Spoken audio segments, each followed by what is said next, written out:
Magandang gabi po sa inyo mga ka-viewers. Bali po tayo po ay gagawa po ng isa pong video na tungkol po sa kontador ng Meralco. Pasensya na nga po pala kayo kung ngayon lang po ako nakapag-upload uli ng mga video kasi po napatigil po ako ng isang taon mahigit po yata hindi ako nag-upload, kaya po sa ngayon po dediretso ko na po ang channel ko. Kaya ito po, umpisa na po natin mga ka-viewers ng malaman nyo na po ang tatlong katangian tungkol sa kontador po ng Meralco. Patanungan din sa akin ng mga napunta po dito sa akin sa bahay o kaya dito po sa YouTube ko. Ito po ay sasagutin ko. At na po, umpisa na po natin.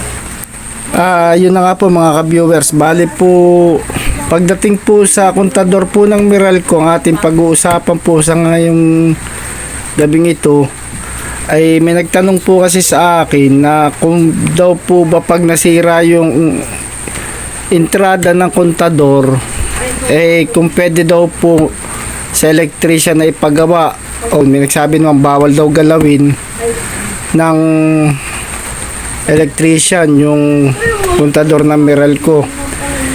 Pero totoo po yun mga ka-viewers, totoo pong bawal pong galawin talaga ang kontador ng Meralco. Kaya lang po natin nagagawa natin galawin ng isang entrada o kontador ng Meralco for emergency lang po na nagkaroon ng problema ang service drop or ang kontador ng Meralco, halimbawa nag-usok o ano, pwede po natin galawin o repairin yun for emergency. Pero yung pong papakailman natin ng walang dahilan para lang natin i-check kung ano yung nasa loob ng meter base, kung gagawin halimbawa natin ng isang bagay na hindi dapat gawin, na alam nyo na po yun, yung tawagin natin illegal tapping, ay bawal po talaga. Pag po yan ay na-check po ng Meralco na nagkaroon po ng hindi magandang sitwasyon sa kontador o para bumaba ang bill nyo, kasi karamihan ganyan ginagawa ng ganun, yun naman po ay talagang bawal, wag po natin gawin yun. Kung pagre-repair ng isang kontador okay lang po yan sa Meralco, dahil kung hihintayin po natin ang Meralco kung halimbawa nasira yung inyong entrada o service drop o ang kontador nyo ay nagkaroon ng problema, hihintayin nyo ang Meralco na mag-repair o kumbaga i-report nyo, hihintayin nyo ang Meralco. Kasi po hindi po agad basta-basta napupuntahan ng Meralco ang isang may problema kontador o service drop. Kasi po yan po ay ini-schedule din nila, katulad dito sa bayan namin, malayo po ang main office ng opisina ng Meralco. Siyempre kung magkakaproblema po ang kontador, ihintay natin Meralco, hindi po nila mapupunta agad-agad yan. Tapos di kayo magtitiis na maghintay sa Meralco ilang gabi kayong walang ilaw dahil hindi nyo ipaayos sa electrician yung inyo pong problema.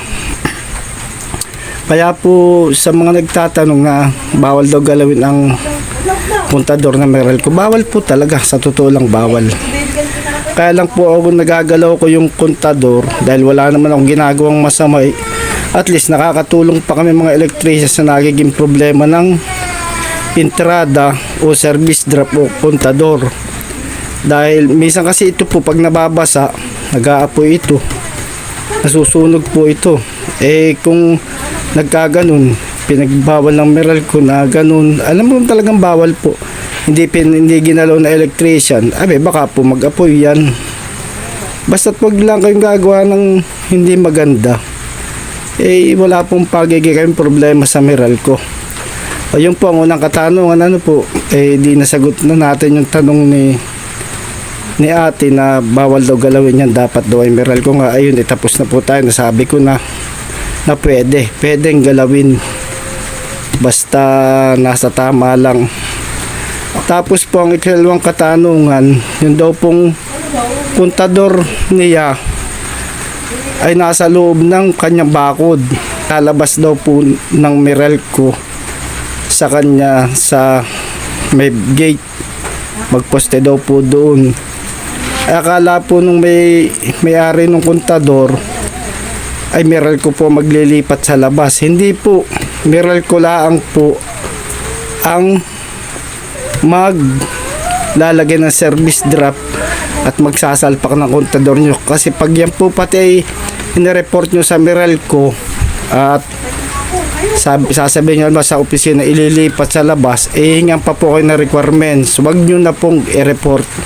Kumuha na lang kayo ng electrician qualified na pwedeng gumawa po noon at ipalipat nyo po. Siyempre huwag nyo pong iwawala yung sa entrada yung standard na kung tinatawag natin standard ng Meralco. Ganyan din po ninyong ibabalik yung inyong linyada kung maiilipat nyo sa labas yung inyo pong kontador.